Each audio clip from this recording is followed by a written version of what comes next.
Okay, so I got a bathroom floor to do here.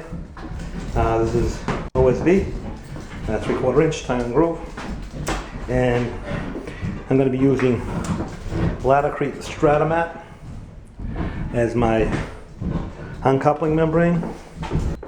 Okay, so this is Laticrete StratMat. It's an uncoupling membrane, and it's just about an 1/8 of an inch thick, and it's used instead of a cement board as your underlayment, and is actually better than a cement board because it uncouples the floor. It's an uncoupling membrane mortar. Uncoupling membrane mat. So with this membrane, there are no limitations on the kind of thinset that can be used. You can use a polymer modified thinset on this if you want, or you can use an unmodified thinset. That is determined by the kind of installation and the tile that you're installing. This is for floors. It goes on horizontal surfaces. And this here, the reason you can use a modified thinset on this is because of these hydration vents. The little holes in the mat so that moisture can escape and is not trapped between the tile and the mat.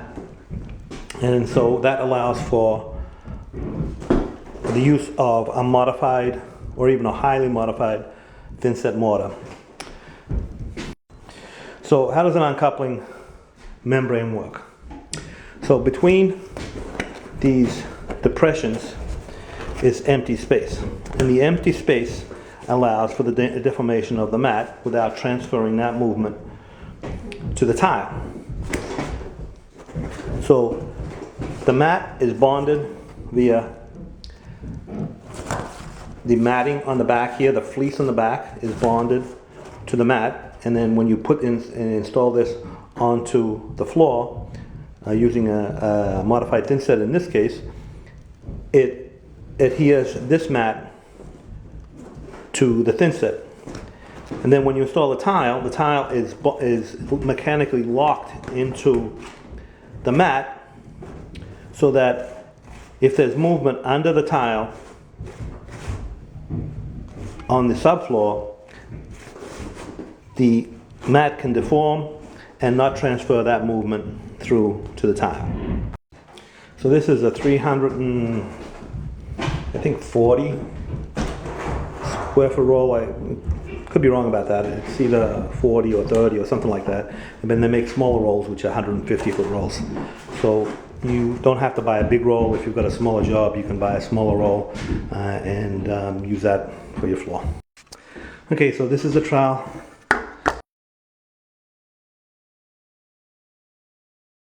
You want to use for installing this, it's a V-notch trowel, 1/4 inch by 3/16 inch V-notch trowel. And as I said, we're going to use on this OSB, we're going to use modified thinset to install it. And before I do that, and we'll see in a minute, I'm going to, as I'm going along, first off, I'm going to dampen the floor with a sponge to remove dust, any dust, and to give the subfloor a little bit of a drink so it doesn't prematurely absorb the moisture out of the thinset. Then I'm going to use the flat side of the trowel to key the thinset into the substrate.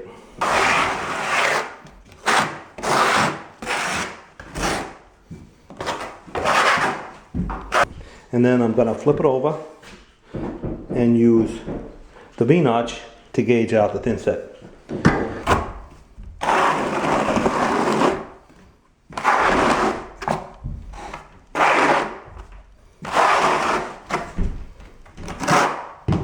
You want to mix it a little bit looser than you would for setting tile, but it still needs to be able to hold a notch. And then once it's down, I'm going to press it into the thinset.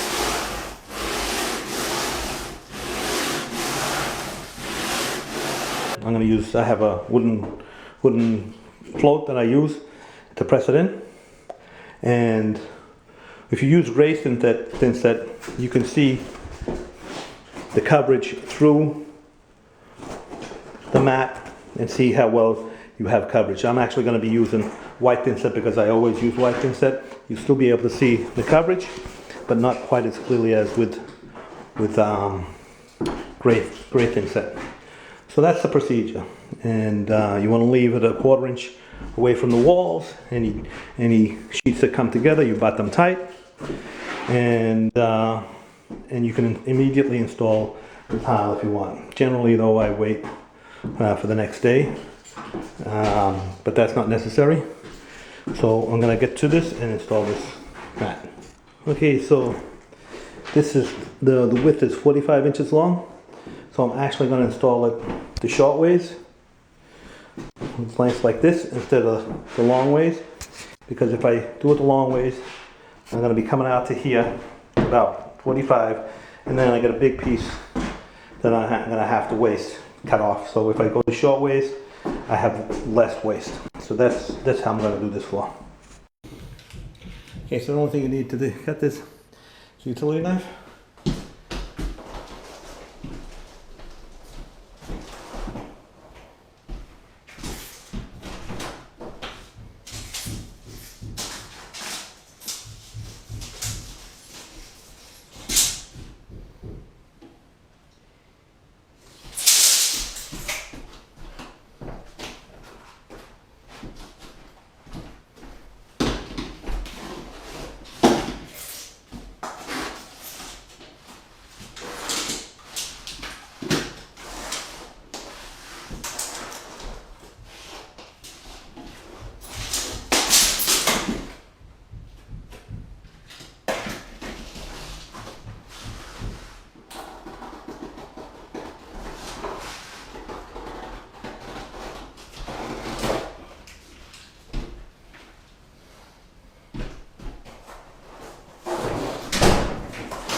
So what I do is I cut it all in first, and then I cement it down.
Tight, but don't overlap.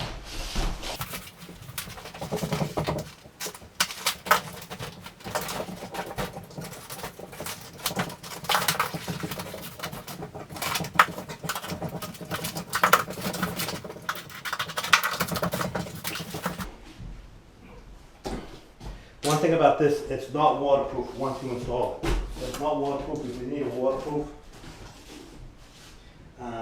installation, you need to take other measures to waterproof it.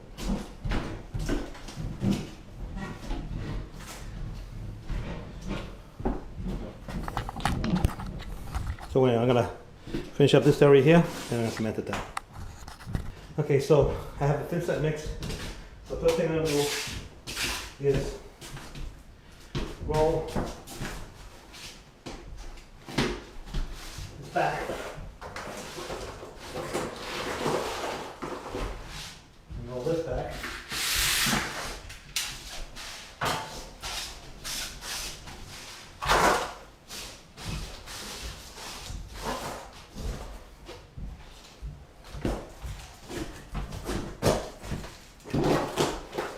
I'm not holding them out of place. I'm going to wipe down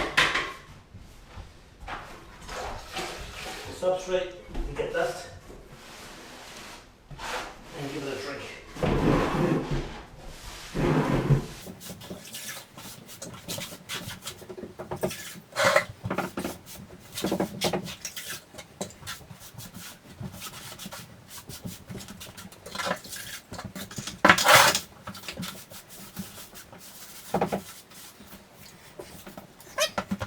I'm going to use the flat side of the trowel to key it in.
Now, I don't know if you can see it through here, but you can see the lines of the thinset. As I push it in, those lines collapse, and you can see it's a good coverage. See how that flattens that out? See the lines?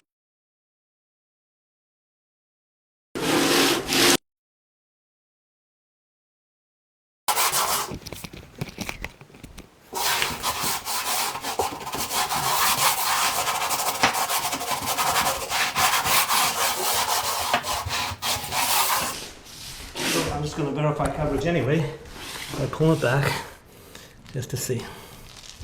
And that's good coverage.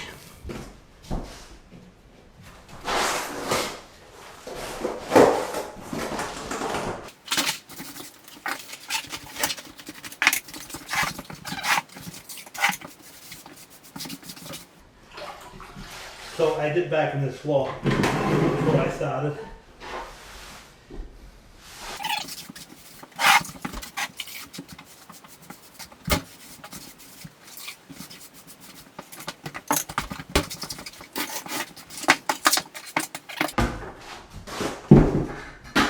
Flat side first.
Okay, so I'm going to finish the rest of this up.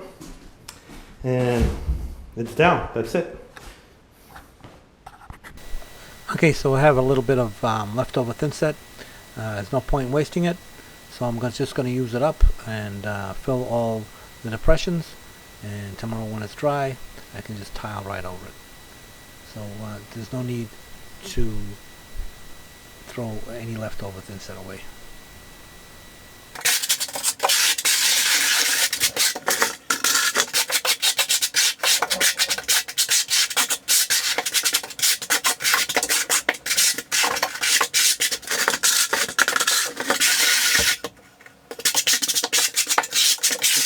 Okay, so this is the tile I'm going to be installing on this floor.